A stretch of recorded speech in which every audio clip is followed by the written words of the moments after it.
From students showing school spirit to new crackdowns and rules, stick around for all of that and more on this edition of Wildcat News.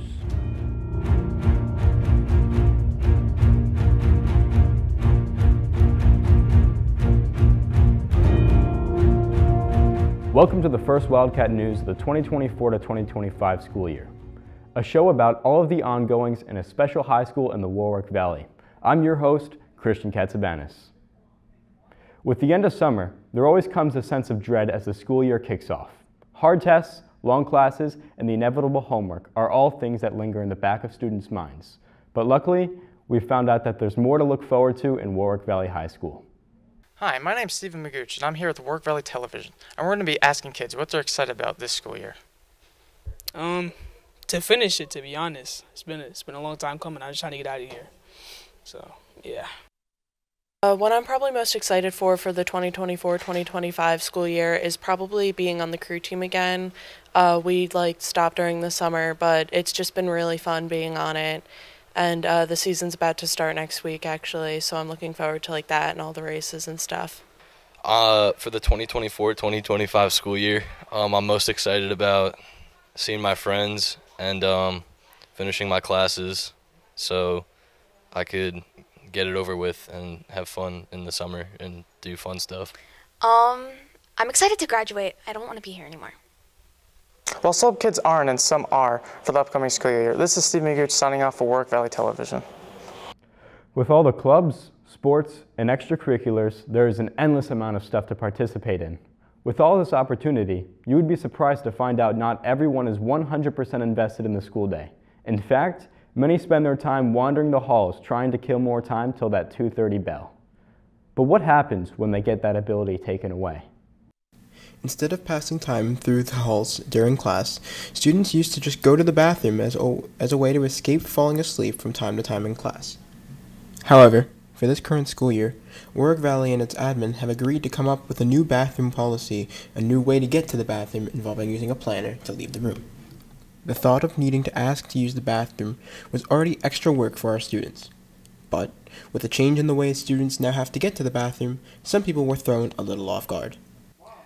The current bathroom policies, when they were first brought up in my English class, I was a little confused.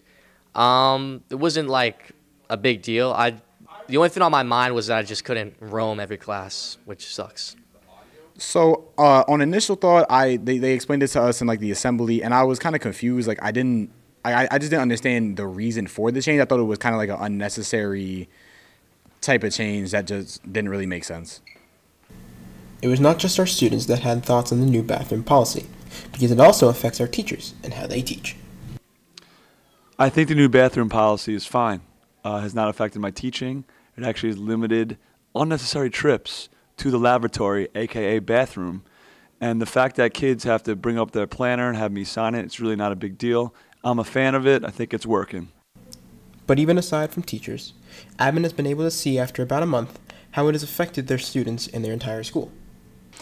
So what we discussed at length throughout the school year and over the summer was how can we put a better system or procedure in place where we can know where kids are supposed to go and what time they've left the classroom and where they need to be.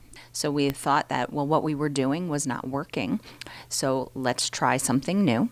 And we have instituted the new procedure of using your assignment pad, assignment book to document where students are going and what time they left the classroom. Just like administrators, students have also had time to really get used to the new policy and have developed some opinions on it. I understand it more. I had to think about it, and I was kind of okay, I get, because there's some people who roam, so I get that they wanted to cut down on that. That makes sense. But again, I just think that it's really a hassle for people. I've watched people have to go up and then go get a planner signed and then go get, just to go to the bathroom. I just think it was kind of again, I think it's time consuming and a time problem and unnecessary for students. It's a real hassle because if I actually have to use the bathroom, I don't want to go up during the middle of a lecture and be like, hey, can you sign this for me? It's kind of a pain in the butt. I really don't understand why we did it. That's how I feel about it now, at least. Ultimately, the new bathroom policy has been a new change for all of us to adapt to, regardless how you feel about it. With this change in rules, there has been significantly less amount of people simply roaming the halls. With 5 student bathrooms, there are plenty of options when you actually do need to go use the restroom.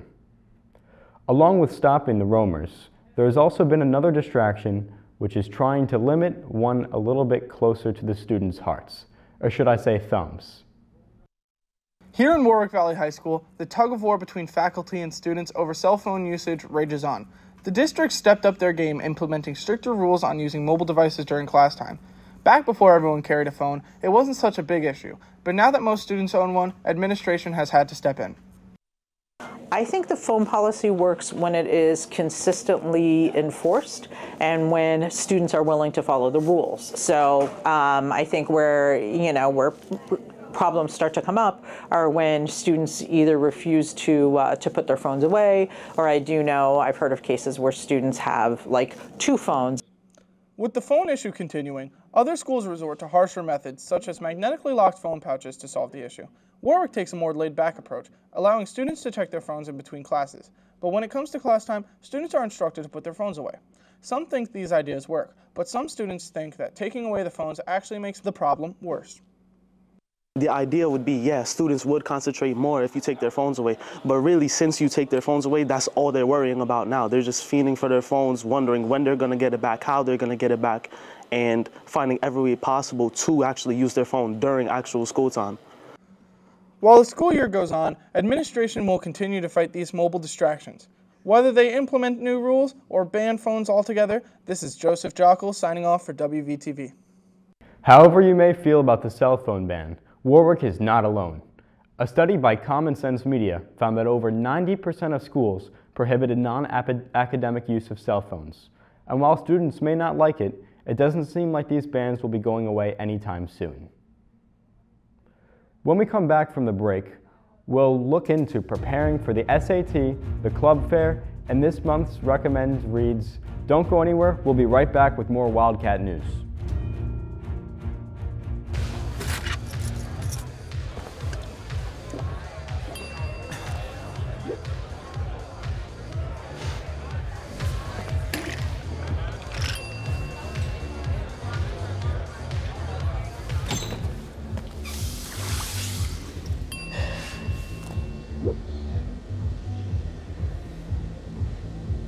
If you need to do something to feel okay to drive, you're not okay to drive.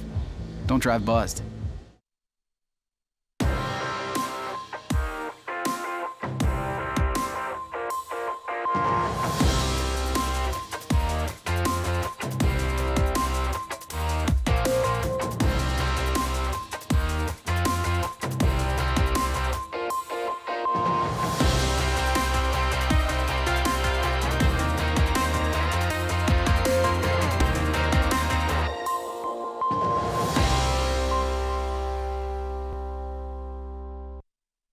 Welcome back to this September edition of Wildcat News. I'm still your host, Christian Katsabanis. Let's get right back into it.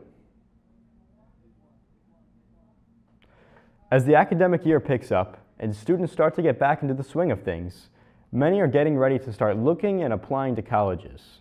But there's one big step they all must take first. The SAT is a standardized test which measures a student's skills in 3 core areas: reading, math, and writing. This test helps to compare you to people from all sorts of high schools all over the country. And while not all colleges require it, it is still very helpful for the college admissions process. For a while, the format of the SAT has gone largely unchanged. That is, until March of 2024, when the test officially moved online. I was able to catch up with both the English and math teacher for our SAT prep class to see how this has changed things for students. The digital SAT requires a little different of an approach compared to the pen and paper test. And the biggest difference is the fact that you have one passage, one question. So to me, this is what makes the digital test a little better, because if you're struggling with understanding that one passage, then you can move on to the next question, where in the old SAT, if you were struggling in one passage, you could potentially be struggling through 10, 11 questions. So teaching them to focus on the passages that they feel confident on first, and circling back to the passages that they may not feel as strongly on is a little easier to do, and it's easier to kind of move on and not get stuck in 10 or 12 questions where you're just really struggling.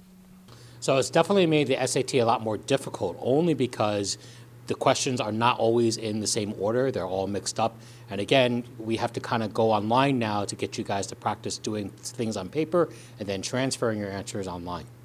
While this changes how students take the test, the most important part of taking an SAT is how you prepare for it. I feel like it's pretty important because it may or may not decide your future. Even though the SAT is undeniably important, we caught one Warwick senior who feels differently about how much preparation you need. I don't think preparation for the SAT is really important at all. I don't study at all for any SAT I've ever taken before. I just go off straight general knowledge, and I always get like a good score, so I'm chilling with that. No matter how much time you spend studying, at the end of the day, we are all taking the same test. So here are some helpful tips for both the math and English section of the test. When it comes to the English section of the SAT, one of the best things you can do is just take practice tests a lot. Take as many practice tests as possible to familiarize yourself with the question types and understand the skills needed. I think the next thing is just process of elimination. That is incredibly helpful in, I think, either part of the SAT, and specifically when it comes to ELA, I would focus on grammar, punctuation, and vocabulary. So my best study tip for the SAT is practice, practice, practice. It is one of those things where the more you practice, the more you get exposed to those questions. That way you can kind of see what types of questions are going to be on the SAT. And remember, if you are feeling nervous, you can always head down to your guidance counselor and sign up to take the SAT prep class next semester. Good luck, and from WVTV, I've been Caden Nagel. Back to you in the studio. The average SAT score is around 1050, with any score above 1350 being in the top 10%. The SAT is being offered at Warwick in both the fall and the spring, so if you're planning on attending college, think about signing up to take the test. With all the stress from the SAT and the other classes, you'll need to find some time for yourself during the school day. Fun looks different for each person, but how do you find out what clique is right for you? When students were at the club fair, they were looking for something, but little did they know someone was looking for them. There's no technical ideal person for the club. Our whole club focuses on the idea that everyone is welcome and everyone's wanted. Technically, GSA, your first thought is, oh yes, queer people, which of course is true. We want to make a safe space for them. But everyone is welcome, and we love having everybody there. As long as you're respectful and kind to everyone, that's all we ask. The ideal person in a club would be someone who's has good work ethics and who is really supportive of everyone else, and that is good at what they're doing, good at helpful, stuff like that. While the clubs were looking to find new members, the students were there to find new connections in every area possible. Generally, the clubs which I'm interested in would have to be just clubs which sound overall interesting, mainly ones which deal with global politics, most namely Model UN and Student Senate, or just clubs which do unique activities, namely Math Team and OCAL. Hi, I'm at the club fair, and I'm interested in finding maybe a chess club or something. While the clubs are vastly different, there are still things they do have in common. And this club is important for me because when I first came out, when I first, moved into the high school, I wanted a safe place to do fun activities and to talk with my friends and just have fun. And that's what GSA focuses on. Fun activities, being safe and feeling comfortable with you and your friends and making new friends. And overall, just having a good time being who you are with people who accept you for who you are. The club is very important to me because it's important to be represented in your school and for the yearbook, and so you can always have a legacy in the school, I guess. Many of the clubs have existed for well over 2 decades, but perhaps there's room for something new. If I choose my own club, if you had asked me last year, I would say chess club, but someone beat me to the punch. So now I'd probably have to say something and to probably just do with is playing games overall. If I had to make my own club, I'd probably make like a rock climbing club. I think that'd be pretty cool, and it'd be pretty like a active club. With just around 100 students, their new connections and new friendships were made for WVTV. I am Kayla Tracy reporting. This year's club fair featured over 40 different clubs. Everything from the artists to the mechanics to the farmers. So if you have extra time during lunch or after school, consider joining a club. For example, if you're interested in being a part of productions such as filming sports games, plays, concerts, or studio shows such as this, come on down to the studio and sign up for the Warwick Valley Television Remote Operations. If clubs are not your style and you prefer to cuddle up with a book, we have just the recommendation for you. On this first edition of Book. Hi, my name is Kira Collins. I've recently finished reading Where the Crawdads Sing by Delia Owens. It is a story about Kaya, referred to as the Marsh Girl by the rest of her community. It is a story about self-discovery where she finds love along the way. She's looking to find herself and eventually gets herself tangled in a murder mystery where she has to prove her innocence to these people who have isolated her entire life. I really loved it. It was a really good book, and Reese's Book Club read. I'd recommend The Four Winds by Kristen Hanna if you enjoyed this book. A tale of self-discovery, murder mystery, and romance all along the way. So yeah.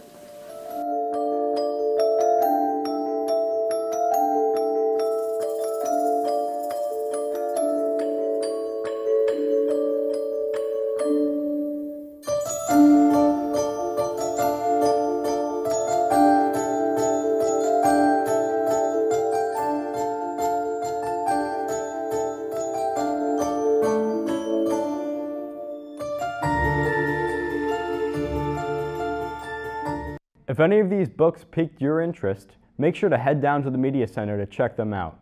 When we return, we will take a look at the spirited festivals that went down during the homecoming week in the Warwick Valley High School. Don't go anywhere. We'll be right back with more Wildcat news.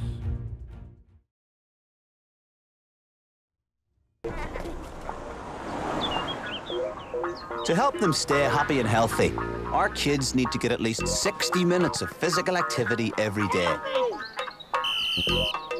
But they don't have to get it all in one go. They can break it up into bits. 10 minutes here, 15 minutes there. Just make sure it all adds up to the 60 minutes they need every day. Physical activity, it all adds up. For more ideas on getting your kids active for 60 minutes a day, visit getalifegetactive.com.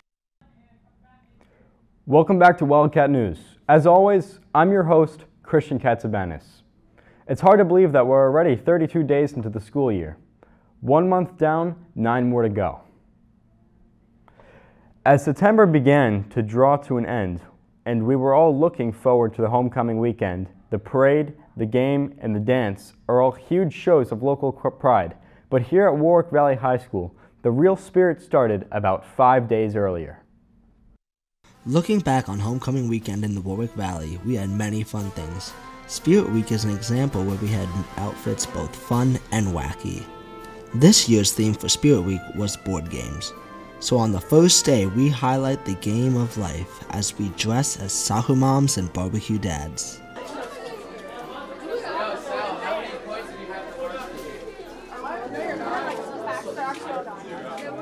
Today is soccer mom versus barbecue dad, and I'm a soccer mom. I got my Stanley and my soccer ball from the Red Bulls Arena. I got my fanny pack, and then my baby, Geraldine.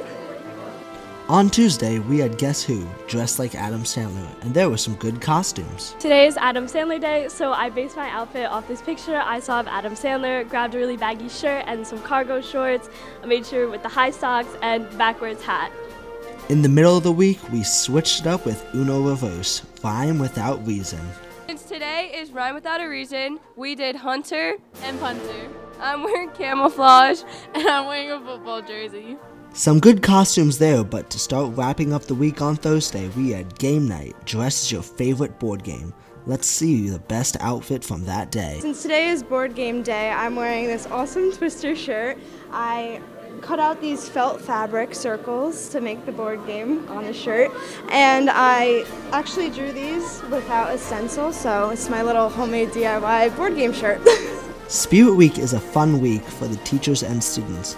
For the last day, we always have Purple and Gold Day to support our homecoming football game on Saturday, September 21st.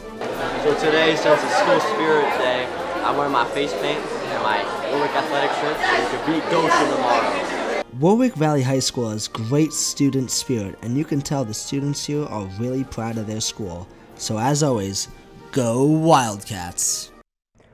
Whether the dress-up helped or not, Warwick was able to come out on top, bringing home the Spirit Trophy by defeating Goshen in a spectacular fashion, winning 41-18. Our own Jordan Clifford has the scoop. Warwick Valley High School is one of the most traditional schools in New York. One of the biggest traditions in Warwick is the Goshen vs. Warwick Spirit Trophy football game. We already know how the Warwick players and coaches feel about the game, but today we're here to see how the students feel about it. Today I'm here with Steven DeMassa. How do you feel about the Spirit Trophy game?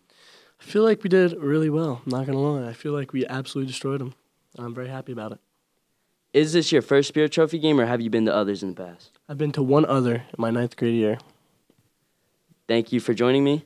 I'm Jordan Clifford with WVTV. Back to you in the studio. While football is important at Warwick, there are many other big events planned for this upcoming year. And while the Sullivan twins are busy hustling down the field, there is a different group of players reporting a very different kind of show.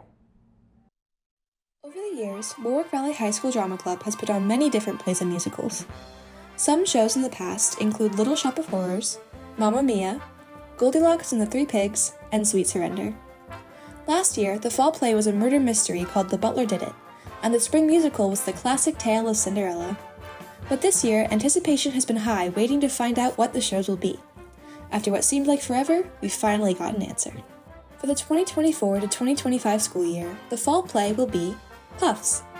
According to the Playbill website, Puffs is the story of Wayne Hopkins, a regular boy who finds out he's a wizard and goes to school in England, where he makes two best friends and has adventures. This perhaps sounds familiar, but Wayne is sorted as a Puff. He and the other Puffs simply want to learn how to be wizards and avoid attacks by evil wizards. Even if you aren't a fan of another wizard boy with a certain lightning-shaped scar, this show will be fun to see with both friends and family. The auditions for this show were September 23rd and 24th, and the cast list was released on September 26th. And finally, the spring musical this year will be Legally Blonde. According to Playbill, this musical is centered around a sorority sister Valley girl who goes to Harvard Law to get her boyfriend back, and ends up defying expectations while staying true to herself. Based on the famous movie starring Reese Witherspoon, this performance will be one to remember. Each year, the school puts up a banner above the auditorium door advertising the shows and when the performances will be. This year, Puffs will be November 8th at 7 p.m. and November 9th at 1 p.m. and 7 p.m. Legally Blonde will be March 7th at 7 p.m. and March 8th at 1 p.m. and 7 p.m. So tell your friends, buy your tickets, and enjoy the show. If you're interested in participating in any of this year's plays, make sure to go contact Ms. Travato. Unfortunately, that's all the time we have today for this edition of Wildcat News. I'm your host, Christian Katsabanis. I hope to see you next time.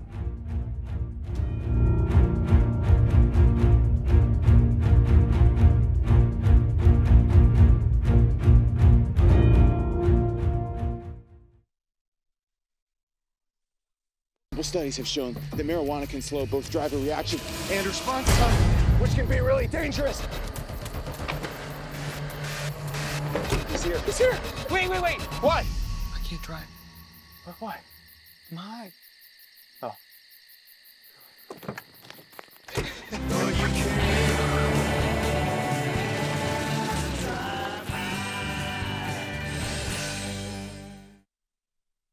I don't think that many kids in my son's school even do it. He makes fun of his friend who vapes. He would never try it. She's into soccer. She's on the honor roll. She's just not the type. No way. No way. No way. No way. My kid would never vape. Get your head out of the cloud. Today, nearly 8,000 kids will start vaping. maybe even yours. Learn about the dangers at talkaboutvaping.org.